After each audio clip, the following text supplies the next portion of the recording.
Film शुरू होती है एक कपल को दिखाने से जो दोनों टूरिस्ट होते हैं। इनमें लड़की का नाम हैदर था जो अपने ग्रुप के साथ ऑस्ट्रेलिया घूमने आए हुए हैं, लेकिन ये ज्यादा देर तक सोए रहे इसलिए ग्रुप इन्हें छोड़कर चला गया। जिस चीज का फायदा उठाकर ये लोग समंदर किनारे आ जाते हैं ताकि शार्क एज वाला एक्सपीरियंस ले सकें। यानी इन्हें पिंजरे में डालकर पानी में छोड़ दिया जाएगा और ये शार्क को बहुत ही करीब से देखने का एक्सपीरियंस लेंगे।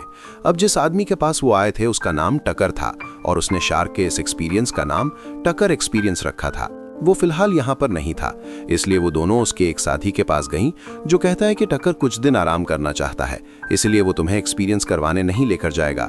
पर इतने में टकर खुद आ जाता है। वो काफी पुरजोश नजर आ रहा था। कहता है ऐसे कैसे मैं लेकर नहीं जाऊंगा, मैं तुम दोनों का एक्सपीरियंस जरूर करवाऊंगा। जिसके बाद वो दोनों को कश्ती में बिठाकर समंदर में निकल गया।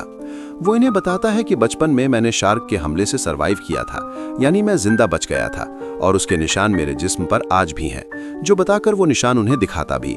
उसने कहा बस उसी दिन से शार्क से मेरा अजीब सा लगाव बन गया। ये सुनकर हैदर कहती है ये जॉब तुम्हारे लिए कितनी मुश्किल होगी, मैं समझ सकती हूँ, काफी डरावना एक्सपीरियंस रहा होगा तुम्हारा। शार्क के हमले से बचे थे और अब उनके बीच में ही काम करना पड़ रहा है। तुम्हारी जगह अगर कोई और इंसान होता ना तो समंदर को कभी देखता तक नहीं। इस पर टकर ने कहा नहीं नहीं, वो इसमें शार्क की कोई गलती नहीं। खैर, अब वो समंदर में खून फेंक देता है और इन दोनों को पिंजरे में डालकर पानी में छोड़ दिया गया, जिससे बहुत सारी शार्क्स इनके चारों तरफ आ जाती हैं। और यही होता है इनका शार्क केज एक्सपीरियंस, जिसमें वो शार्क को इतने करीब से देखकर काफी एंजॉय करते हैं। वो इस बात से भी खुश थे कि जब तक इंसान झटपटाता नहीं, डरता नहीं, शार्क भी गुस्से में नहीं आती, न हमला करती। वो दोनों हंसी खुशी पानी से बाहर आ जाते हैं। टकर का शुक्रिया अदा करके वहां से जाने ही वाले थे कि तभी वो अपना असली रंग दिखाता है। अचानक से हैदर के दोस्त के गले में चाकू मारकर उसे दोबारा पानी में फेंक देता है। ये देख हैदर जोर जोर से चिल्लाने लगी, मदद के लिए पुकारती है, लेकिन बीच समंदर में उनकी आवाज सुनने वाला कोई भी नहीं था। और अब टकर उसकी तरफ भी शैतानी मुस्कुराहट के साथ देखने लगता है। उसके साथ टकर ने क्या किया फिलहाल ये दिखाया नहीं जाता और सीन शिफ्ट हो जाता है।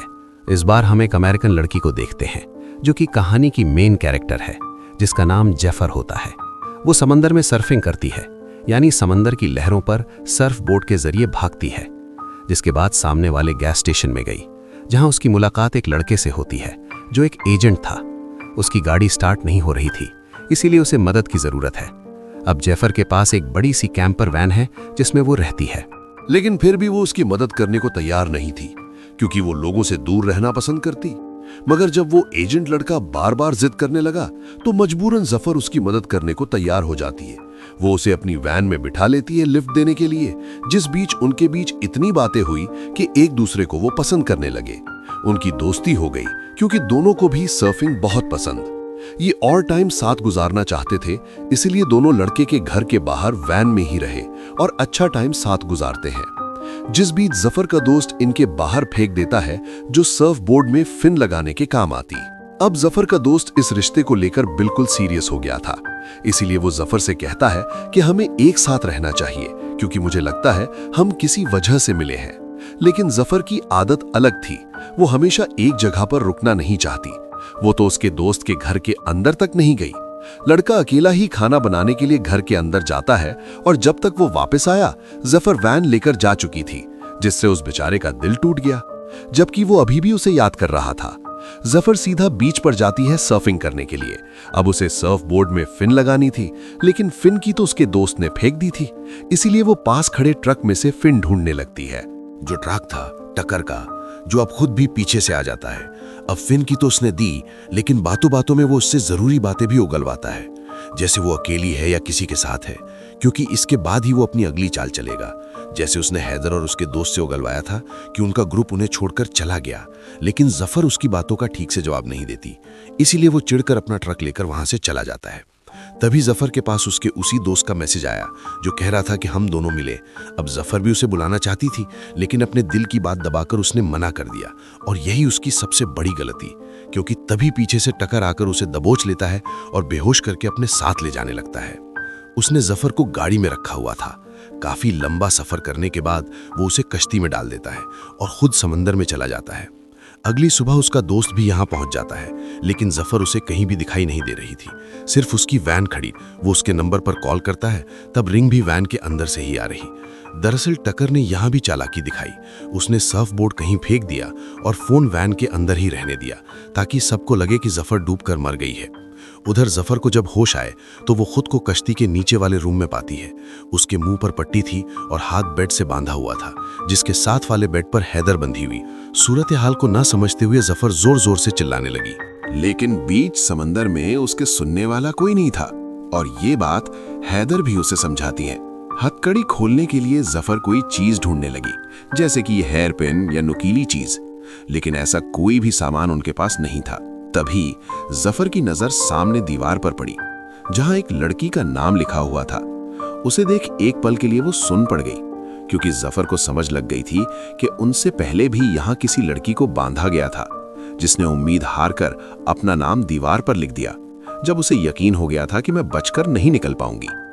अब जफर तो आजाद होने की हर कोशिश करती है, लेकिन हैदर कुछ नहीं करती, बस लेटी रहती, क्योंकि वो पहले ही सब कुछ कर चुकी है, इसलिए थक हार कर लेट गई। इस बीच टकर ऊपर बैठा आराम से मछलियां पकड़ रहा था। जफर हैदर से पूछती है, क्या तुम्हें कोई ढूंढ रहा होगा? हैदर बताती है, एक लड़का मेरे साथ था, बस उसने ही मुझे ढूंढना था, लेकिन इस कश्ती पर उसके साथ भी बहुत बुरा हुआ।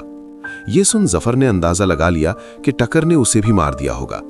फिर हैदर उससे पूछती है, क्या तुम्हें कोई ढूंढने आएगा? जफर जवाब देती है, आ तो सकता था, लेकिन अब नहीं आएगा। मगर उसका दोस्त तो अभी भी उसके बारे में ही सोच रहा था। वो एक बार फिर बीच पर जाने लगा। तभी वो देखता है कि जफर की वैन को कहीं ले जाया जा रहा है। उसे काफी अजीब लगा। वो सोचता है, जफर का ये घर है, इसके बगैर वो कहाँ रह रही होगी। उसकी फिक्र बढ़ती जा रही है, इसीलिए वो सीधा पुलिस स्टेशन जाता है और यहां से वो जफर को ढूंढने लगता है। उधर पूरी रात हाथ पैर मारने के बाद जब जफर आजाद नहीं हुई तो थक हार कर वो वहीं बैठ गई। तभी उसने नोटिस किया कि हैदर ने जो कपड़े पहने हुए हैं उसमें तार लगी हुई है। तार को लेकर वो हथकड़ी खोलने वाली थी कि तभी टकर उनके लिए ब्रेड और पानी लेकर आ जाता है। अब क्योंकि ये पूरा कमरा काफी गर्म था, इसलिए हैदर जल्दी से पानी लेकर पी जाती है, लेकिन जिस तरह वो खुद को चादर से छुपा रही थी, वो देखकर टकर को शक होने लगा। लेकिन इससे पहले वो चादर हटाकर देखता, जफर उसका ध्यान अपनी तरफ कर लेती है, ये कहकर कि मेरा खाना मुझे दे दे, बहुत भूख लगी है। वो भी झट से पानी पी जाती है। टकर भी उसे थोड़ा डराकर वहां से चला जाता है। उसके जाने के बाद जफर फिर से हथकड़ी खोलने की कोशिश करने लगी, लेकिन तभी उसकी आंखें बंद होना शुरू हो जाती है, क्योंकि टकर ने पानी में बेहोशी की दवाई मिला दी थी और अब इससे पहले वो आजाद हो पकड़ी जाती है, जिसके साथ ही दोनों बेहोश हो गई। जफर को जब होश आया तो वो खुद को ऊपर डेक पर पाती है, जिसे कुर्सी से बांधा हुआ था, जबकि सामने हैदर को स्ट्रैप से बांधा हुआ था, यानी बेल्ट वगैरह से लटकाने के लिए। डक ने सामने कैमरा भी सेट कर लिया था, सब कुछ रिकॉर्ड करने के लिए, और इस सबको वो शूट कह रहा था। वो यहाँ हैदर के बाल काट लेता है और उसके साथ उल्टी सीधी बातें करने लगा। कहता है गॉड ऊपर नहीं नीचे है, पानी के अंदर, यानी वो शार्क को गॉड कह रहा था। वो ये भी कहता है कि शार्क्स बुरी नहीं है, बल्कि इंसान बुरे हैं, वो ही उन्हें मारते। इसके बाद वो पानी में खून डाल देता है, जिससे शार्क्स भी आ गई और रस्सी की मदद से वो हैदर को पानी में छोड़ देता है। अब एक तो खून था, ऊपर से हैदर झटपटा रही थी, इसीलिए शार्क को गुस्सा आ गया। वो बुरी तरह उस पर हमला करके उसके जिस्म को चीर फाड़ कर देती है और ऊपर वाला हिस्सा नीचे से अलग कर देती है, जिससे दर्दनाक उसकी मौत हो जाती है और उसकी मौत कर अपने कैमरा में रिकॉर्ड कर लेता है। लेकिन अपनी आंखों से ये सब होता देखकर जफर दहशत में आ गई। वो रोते हुए दीवार पर अपना और हैदर का नाम भी लिखती। तभी उसने नोटिस किया कि यहाँ एक दो लड़कियों का नहीं, बल्कि बहुत सारी लड़कियों का नाम लिखा हुआ है, जिन्हें पेंट करके छुपा दिया गया, जिसका मतलब कि टक्कर एक पागल इंसान तो है, साथ ही वो सीरियल किलर भी है और उसने बहुत सारे टूरिस्ट लड़कियों को अपना शिकार बनाकर बेरहमी से मार डाला। इसका सबूत ऊपर रखी बहुत सारी टेप्स थीं, जिनमें उन सब लड़कियों की मौतें रिकॉर्ड और हर टेप पर मरने वाली लड़की के बाल लगे हुए थे। इनमें नई टेप हैदर की जुड़ती है और अगली होने वाली थी जफर। समंदर में हम हैदर के जिस्म का बचा हुआ हिस्सा तैरता हुआ देखते हैं, जो काफी दर्दनाक सीन। जफर का दोस्त सर्फिंग करने के बाद अभी भी बीच पर भटक रहा था, जहां उसे जफर का सर्फ बोर्ड मिला, जिससे उसकी परेशानी और बढ़ जाती है। वो सोचता है उसका सारा सामान आसपास ही है, तो फिर जफर कहां पर है। रात को टक्कर फिर से नीचे आया जफर के लिए पानी और बेड लेकर, लेकिन जैफर जो गुस्से से भरी हुई थी, वो टांग मारकर ट्रे गिरा देती है और उसके मुंह पर ही कह देती है कि तू खुद को शार्क समझता है ना, लेकिन तू शार्क नहीं, एक कीड़ा है, सिर्फ एक कीड़ा, पागल कीड़ा। जो सुनकर टकर वहां से गुस्से में चला गया। अब जैफर वहां पड़ी बाल्टी को तोड़ती है, जिसकी मदद से उसने नुकीला हथियार बना लिया था, क्योंकि उसे पता था कि टकर दोबारा जरूर आएगा। अब जैफर ने पानी तो पिया नहीं था, इसलिए टकर उसे बेहोशी वाला इंजेक्शन लगाने जाता है। जैसे ही वो पास आया, जैफर वो नुकीला हथियार उसकी गर्दन में घुसा देती है, जिससे वो पीछे जा गिरता है। जैफर जल्दी से चाबी लेकर खुद को खोल भी लेती है और वहां से भागने लगी, लेकिन तब तक टकर भी उसकी टांग में इंजेक्शन लगाने में कामयाब हो गया। भागकर वो ऊपर आई, रेडियो के जरिए मदद मांगती है, लेकिन आगे से कोई जवाब नहीं आता। तभी उसे सामने एक कश्ती दिखाई दी, इसीलिए वो जोर जोर से चिल्लाने लगी ताकि उनका ध्यान इस तरफ आए। लेकिन उस कश्ती में पार्टी चल रही थी, तो आवाज वहां पहुंचना बहुत मुश्किल था। इतनी ही देर में टकर भी ऊपर आ जाता है, जिसे देख जैफर उसका कैमरा उठा लेती है। कैमरा को लेकर वो काफी परेशान हो रहा था, इसलिए जैफर वो पानी में फेंक देती है, जिसके बाद खुद भी पानी में कूद जाती है, इस उम्मीद के साथ कि मैं सामने वाली कश्ती तक पहुंच जाऊंगी। लेकिन बीच में ही वो बेहोश हो जाती है। तब टकर उसे फिर से पकड़ लेता है और वापस लाकर एक बार फिर कश्ती में बांध देता है। अब जाहिर है उसके पास कैमरा नहीं था, तो जफर को रिकॉर्ड कैसे करेगा, और अगर उसकी मौत ही रिकॉर्ड नहीं कर सकेगा तो जाहिर है वो उसे मारेगा भी नहीं। यही सोचकर जफर ने सारा प्लान किया। इसीलिए अब टक्कर वापस किनारे पर आ जाता है ताकि नया कैमरा ला सके। जफर को कश्ती में ही बांधकर वो ट्रक लेकर निकल जाता है। इसी बीच पुलिस भी जफर को ढूंढने में लगी होती है, लेकिन उसकी दोस्त को अभी भी चैन नहीं आ रहा था। इसीलिए वो अपनी गाड़ी में बैठकर यहाँ की पार्किंग की सीसीटीवी फुटेज देखने लगता है, जिसमें वो जफर के ट्रक के पास टक्कर के ट्रक को देखता है। उस पर टक्कर एक्सपीरियंस का लोगो देखकर वो थोड़ा सर्च करता है और उस जगह का सही एड्रेस निकालकर आखिर उस कश्ती तक पहुंच जाता है। जैसे अंदर आया, उसे नीचे से जफर के चिल्लाने की आवाज आई, इसीलिए वो जल्दी से दरवाजा तोड़कर अंदर आया और फाइनली जफर के पास पहुंच जाता है। वो उसे देखकर खुश भी थी, साथ ही हैरान भी कि आखिर ये कैसे बिना किसी क्लू के मुझ तक पहुंच गया। हालांकि ये चीज नामुमकिन वो भी तब जब मैं उसे छोड़कर आ गई थी और उसे मेरे बारे में कुछ पता भी नहीं था। लेकिन ये बात तो सच हो गई थी जो उसकी दोस्त ने कही थी कि हम किसी खास मकसद से मिले हैं। जफर उसे कहती है कि जल्दी से ऊपर जाकर कुछ लेकर आओ जिससे मैं आजाद हो सकूं, और जल्दी से पुलिस को कॉल कर दो। अब कॉल करते हुए उसका दोस्त ऊपर जाने लगा, लेकिन बदकिस्मती से ऊपर टक्कर आ गया जो उसे पकड़ लेता है। पुलिस को फोन लग भी चुका था, लेकिन इससे पहले वो कुछ बोल पाता, टक्कर उसका फोन तोड़ देता है। फिर वो मारकर उसे जख्मी कर देता है। लेकिन किसी तरह जैफर का दोस्त भी उस पर हमला करके पीटने लगा और गला घोंटकर उसे मारने ही वाला था कि तभी पीछे से टक्कर का साथी आकर हमला कर देता है, क्योंकि वो खुद नहीं जानता था कि टक्कर कितना बुरा इंसान है और वो करता क्या है। वो जब जैफर को चिल्लाते हुए देखता है तो अब जाकर उसे सारी बात समझ आई, लेकिन क्या फायदा, क्योंकि काफी देर हो चुकी थी। टक्कर उसके सर में हुक घुसा देता है, जिससे मौके पर ही उसकी मौत हो गई। टक्कर ने सोचा कि किनारे पर रुकना ठीक नहीं होगा, इसीलिए वो कश्ती लेकर एक सुनसान आइलैंड पर जाने लगा और जैफर के दोस्त को भी उसने जैफर के साथ वाले बेड पर बांध दिया था। उसका दोस्त जैफर से अपने दिल की बात करने ही वाला था कि तभी यहां टक्कर आ गया और वो दोनों को ऊपर ले आता है, क्योंकि उसने फैसला किया था कि इनमें से एक को मारकर आज एक टिप दिन में ही रिकॉर्ड करनी पड़ेगी। वो अपने साथी की लाश को पानी में फेंकता है, जिससे वहां शार्क्स आ गईं, और फिर रस्सी के सहारे जैफर के दोस्त को भी पानी में उतार देता है। हालांकि शार्क्स उसके बहुत करीब थीं, लेकिन उसका कुछ बिगाड़ नहीं पाती, क्योंकि वो जैफर की बात मानकर जरा भी नहीं डरा, शांत रहा। अगर डरता और झटपटाता तो यकीनन हमला हो सकता था। अब क्योंकि वो बिल्कुल सही था, इसलिए टक्कर उसे बाहर निकालकर वापस कश्ती में ले आता है, दूसरा तरीका आजमाने के लिए। इस बार उसने जैफर के दोस्त के जिस्म पर बहुत सारे कट्स लगाए और फिर उसे पानी में छोड़ा, यानी कि अब उसके बचने के चांसेस बहुत ही कम। लेकिन तभी टक्कर की नजर वहां आ रहे हेलीकॉप्टर पर पड़ जाती है जो जफर को ढूंढ रहा था, इसीलिए वो उन दोनों को फिर से नीचे ले जाकर बांध देता है। अब शार्क से तो उसके दोस्त की जान बच गई थी, लेकिन उसकी हालत बहुत खराब थी, खून बहने से उसकी मौत हो सकती थी। उसकी हालत देखकर जैफर अपना हाथ हथकड़ी से निकालने की बहुत कोशिश करती है, लेकिन कोई फायदा नहीं होता। अब उसे कुछ और नहीं सोचा, वो अपना अंगूठा तोड़ लेती है ताकि हाथ बाहर निकाल सके, लेकिन इसके बावजूद भी हाथ बाहर नहीं आता। फिर उसने और भी खतरनाक चीज की, अपने दांतों से बाकी अंगूठे का हिस्सा अलग किया। हालांकि उसे बहुत तकलीफ हुई, लेकिन अब जाकर वो आजाद हुआ। तभी यहाँ टकर भी आ गया उसे बेहोश करने के लिए, लेकिन वो उसे ही चकमा देकर रूम से बाहर चली गई। उसे अंदर ही लॉक कर देती है, लेकिन टकर बहुत चालाक था, उसे बाहर निकलने का दूसरा रास्ता पता था। ऊपर आकर जैफर कश्ती को स्टार्ट कर देती है, लेकिन टकर रूम से बाहर आकर पूरे सिस्टम को ही बंद कर देता है। अब कोई और रास्ता नहीं था, इसीलिए वो टकर से भिड़ गई। काफी देर तक उसे लड़ने के बाद पानी में कूद जाती है, सामने वाली आइलैंड पर जाने के लिए, जहां शादी चल रही थी।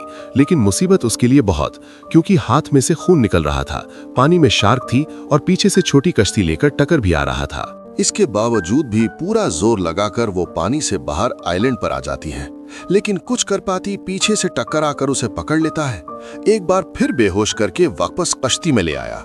उसे एहसास हो गया था कि बड़ा खतरा उसका दोस्त नहीं बल्कि जफर है, इसलिए उसने इस बार कुर्सी पर बिठाया उसके दोस्त को और स्ट्रैप्स के साथ जफर को लटका दिया।